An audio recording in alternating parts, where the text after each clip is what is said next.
Desaparecidos, Michael Rockefeller. La mañana del 18 de noviembre de 1961, Michael Rockefeller, de 23 años, miembro de una de las familias más famosas de Estados Unidos, fue a visitar algunas remotas aldeas de la impenetrable selva de Papúa Nueva Guinea. Junto a un compañero holandés, René Washing, y dos guías nativos, Rockefeller navegaba en un tosco catamarán formado por dos canoas indígenas atadas con bambú. Atravesaron las desembocaduras del río Ilanden, conocido por sus fuertes mareas, traicioneras corrientes y peligrosos predadores. A 5 kilómetros de la costa, el oleaje inundó el motor fuera borda y el catamarán empezó a hundirse.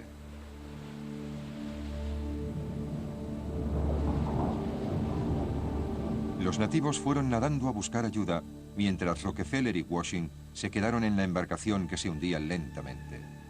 Al día siguiente, Washing fue encontrado sujeto a la canoa, pero no había señales de Michael Rockefeller. El joven heredero de 23 años había desaparecido sin dejar rastro.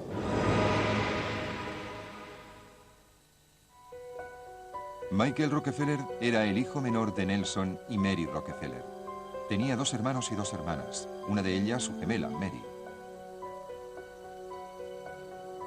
Llevaban una vida privilegiada en la finca familiar llamada Kiku, en Pocántico Hills, a pocos kilómetros de Nueva York. 4 generaciones de Rockefeller habían vivido allí a orillas del río Hudson en una mansión llena de antigüedades y obras de arte. En 1960, Michael se graduó en Economía e Historia por la Universidad de Harvard. Se esperaba que se incorporara al negocio familiar de los Rockefeller. A finales del siglo XIX, el bisabuelo de Michael, John D. Rockefeller, amasó una gran fortuna con el auge del petróleo.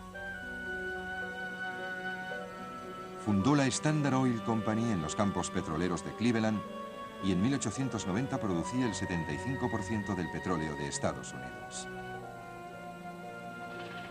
Durante toda su vida laboral, Rockefeller había donado parte de sus beneficios a la Iglesia y las sociedades benéficas.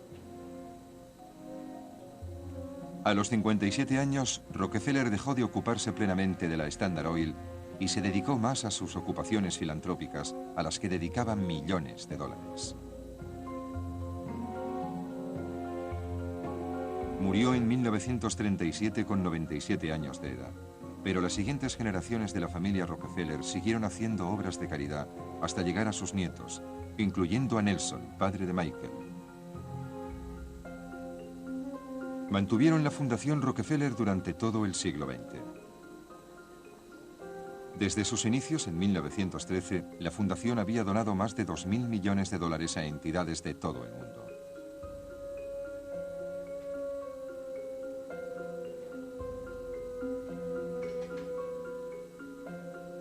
Colaboraban generosamente con museos, galerías de arte, hospitales, universidades, teatros y orquestas.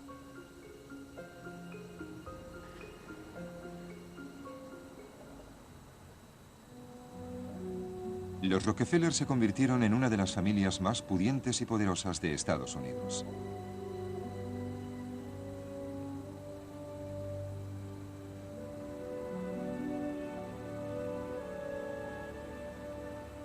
En los años 30 regalaron un monumento Art Deco a la ciudad de Nueva York, el Centro Rockefeller, en el corazón de Manhattan, donde siguieron con su labor.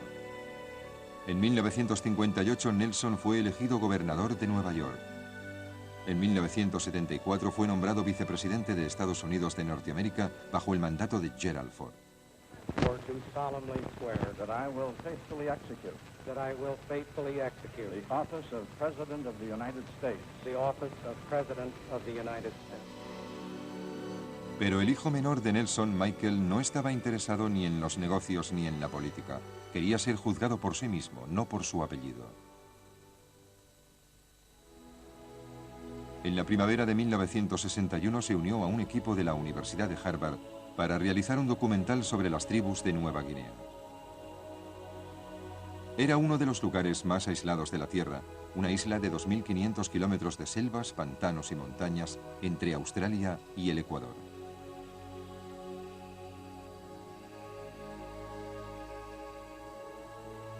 Casi no existían mapas de las zonas del interior de la isla, prácticamente inaccesible. Nueva Guinea era un misterio para la mayor parte del mundo.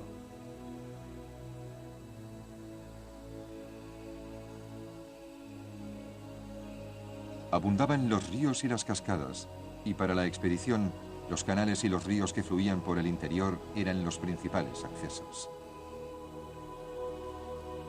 Las canoas de troncos eran su medio de transporte.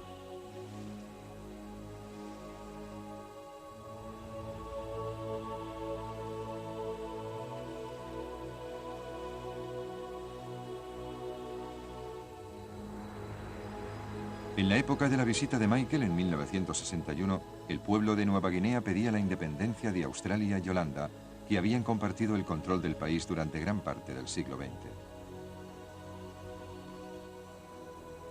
Con el aumento de la presión por la autodeterminación y la incorporación de Indonesia al debate sobre el futuro de Nueva Guinea, el país se hizo más inestable. Pero el equipo de filmación siguió con la expedición. Su misión era registrar las costumbres de las tribus poco conocidas de Nueva Guinea y planeaban pasar todo el verano trabajando en el proyecto. Michael era el fotógrafo y el técnico de sonido del grupo. El equipo pensaba concentrarse en la tribu Ndani, una comunidad que vivía en el remoto interior montañoso del país. Eran conocidos por su carácter violento. En los años 50 los holandeses intentaron evitar el derramamiento de sangre, prohibiendo las guerras tribales de forma oficial.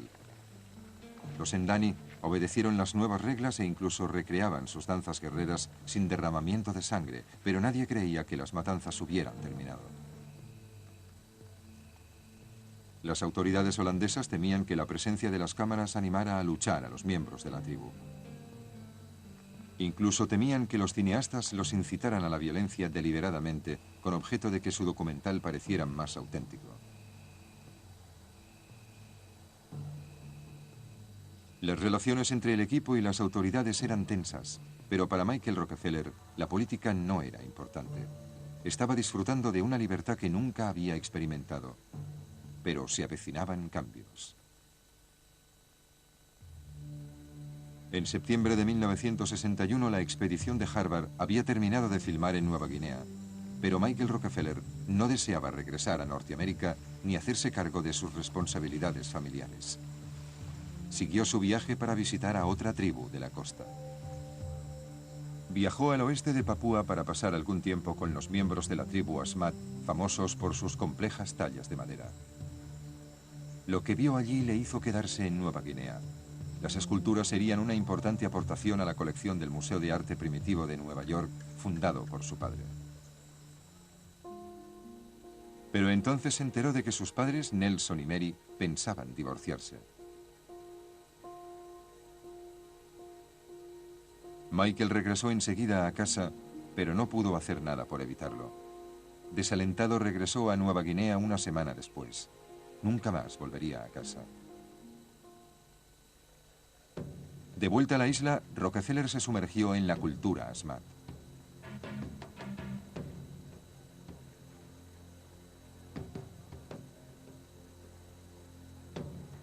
Vivía con la tribu, compartía su comida y sus costumbres y grababa sus antiguos rituales.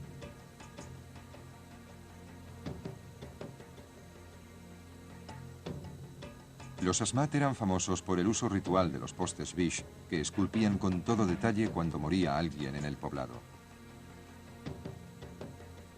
Creían que ninguna muerte era fortuita y que había que restablecer el equilibrio entre la vida y la muerte. La muerte podía ser atribuida a alguien y había que vengarla. Antes de que las autoridades holandesas prohibieran las guerras tribales, iban a la caza de cabezas para aplacar a los espíritus. Cuando cortaban una cabeza, la colocaban sobre un poste Bish para que todos la vieran.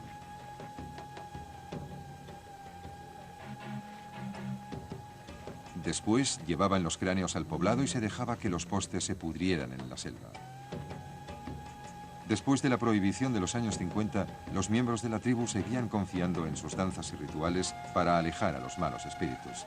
Michael decidió llevarse algunos postes Bish para exponerlos en la galería de Nueva York. El 18 de noviembre se puso en camino desde Agats en su catamarán de canoas hacia el pueblo de Atchug, a 40 kilómetros de la costa. La ruta era larga y tortuosa por los canales navegables del interior, pero Michael decidió tomar una ruta directa por el mar de Arafura, que le obligaba a cruzar la desembocadura del turbulento río Ilanden. Rockefeller iba acompañado del antropólogo holandés René Washing y de 2 guías nativos. Antes de salir de Agats, advirtieron a Michael de que su embarcación iba sobrecargada, lo que era muy peligroso para navegar por mar. A unos 5 kilómetros de la costa, el bote fue cubierto repentinamente por una gran ola. El motor fuera a bordo se inundó y dejó de funcionar en medio de un gran oleaje. Los guías nativos decidieron volver nadando a tierra en busca de ayuda, mientras Rockefeller se quedaba con su compañero holandés René Washing, que no sabía nadar. Esperaron en el bote toda la noche, pero nadie vino a rescatarles. Después de nadar durante 5 horas, los nativos llegaron a la orilla y alertaron a las autoridades. La búsqueda se inició inmediatamente con barcos, aviones y canoas, pero la densidad de los bosques y la inaccesibilidad del litoral hacían la búsqueda muy difícil.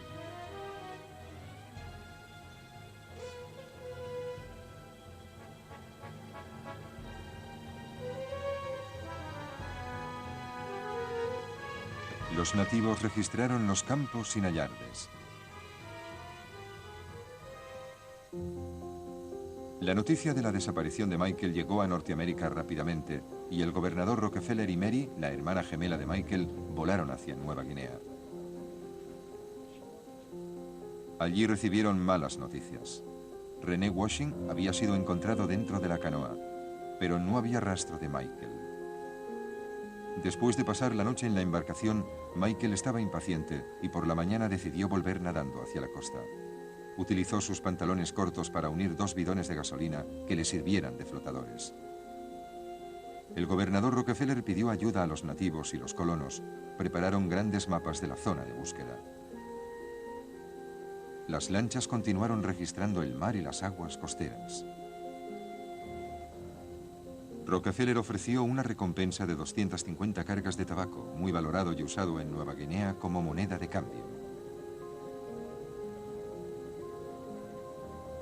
Concibieron esperanzas cuando se encontró uno de los bidones de gasolina que llevaba Michael. Pero no había rastro de él. El gobernador Rockefeller y su hija se unieron a la búsqueda en una avioneta, pero tenían pocas esperanzas de encontrar a Michael. El terreno dificultaba la búsqueda. Mary temía que había perdido a su hermano gemelo para siempre.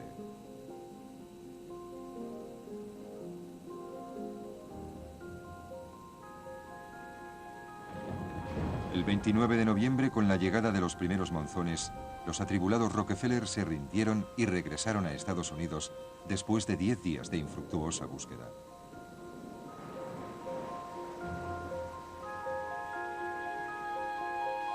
La opinión general en Nueva Guinea era que Michael debía haberse ahogado o que había sido atacado por tiburones. Pero la zona no era especialmente conocida por ataques de tiburones y no se había recuperado ningún cadáver. El tiempo pasaba y seguía siendo un misterio. La gente empezó a preguntarse si la desaparición de Michael se debía a un simple accidente. Insinuaban que algo mucho más siniestro podría haberle ocurrido.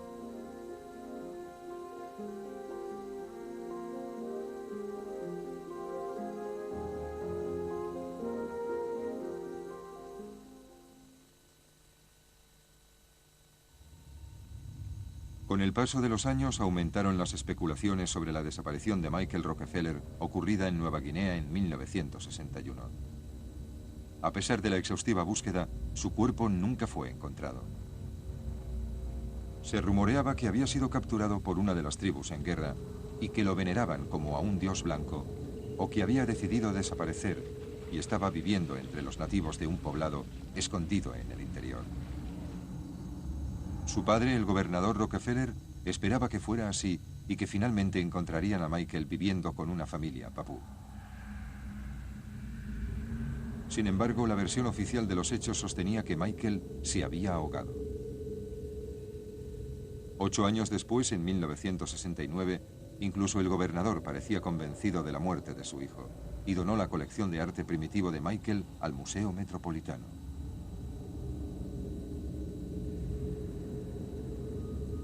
La preciada colección fue enviada a Estados Unidos y expuesta al público. This particular collection that we're standing in front comes from New Guinea. This is the one that was made by my son, Michael C. Rockefeller, who lost his life in the process of making the collection for the Museum of Primitive Art. It is the one area of the world where there was still in existence today a Stone Age people. These biche poles, as they're called, ceremonial poles, were actually made while he was there, and they're carved by the people in the area with stones and shells. No iron or axes or knives were used, and it is almost inconceivable that there is still in the world, or I'm afraid it's going now, but a people who have this extraordinary creativity and yet are living the kind of life that we think of as primitive. Aunque el destino de Michael Rockefeller seguía siendo un misterio, algunos pensaban que su desaparición y su probable muerte eran resultado de un acto de venganza ocurrido 3 años antes. La verdad se ocultaba en la selva. Había 2 aldeas en la región sur de los Asmat llamadas Omadeseb y Otchaneb.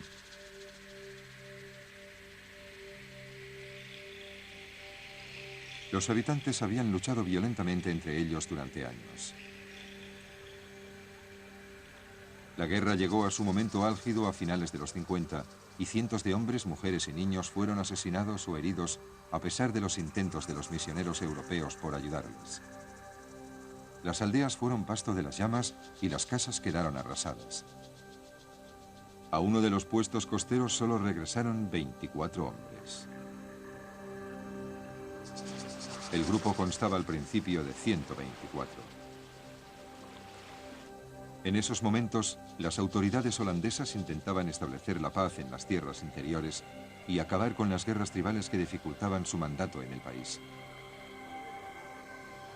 Las autoridades holandesas y los miembros de las tribus nativas estaban enzarzados en una guerra diplomática por el gobierno del país. En febrero de 1958, un oficial de policía holandés sin experiencia fue enviado a realizar un control de rutina a la aldea Otchaneb.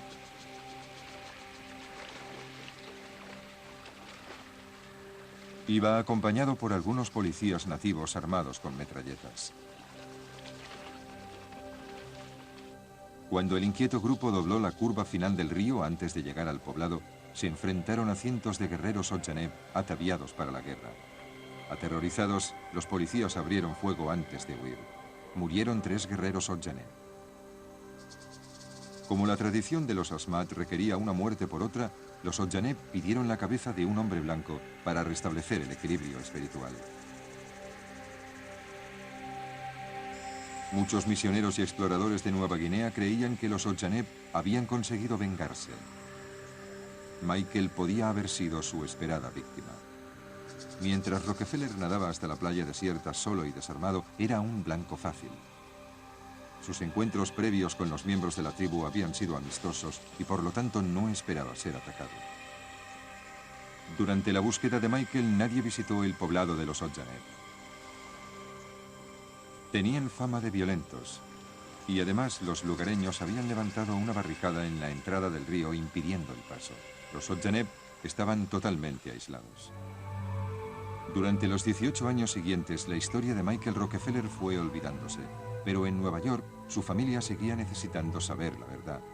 Después de la muerte de Nelson Rockefeller en 1979, Mary, la madre de Michael, contrató a un investigador privado para que buscara a su hijo perdido. El australiano Frank Monty, que se denominaba a sí mismo Detective de las Estrellas, recibió $250.000 para buscar a Michael Rockefeller o sus restos. Monty puso anuncios en los periódicos ofreciendo una recompensa por cualquier información sobre la desaparición de Michael Rockefeller.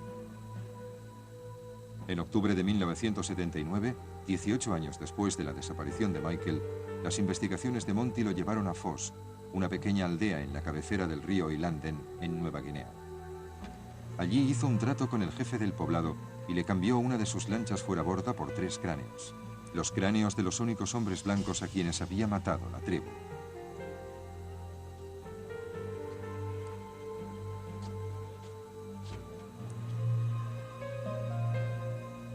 Frank Monty regresó con los cráneos a Nueva York y cobró sus honorarios. Se dijo que uno de los cráneos había sido identificado como el de Michael, pero esa información nunca fue confirmada oficialmente por la familia Rockefeller. Para su familia y el mundo, la desaparición de Michael fue una tragedia, pero para los Asmat era solo parte del equilibrio de la vida espiritual en las regiones salvajes de la selva de Nueva Guinea. Ni su famoso nombre ni su riqueza pudieron salvarle.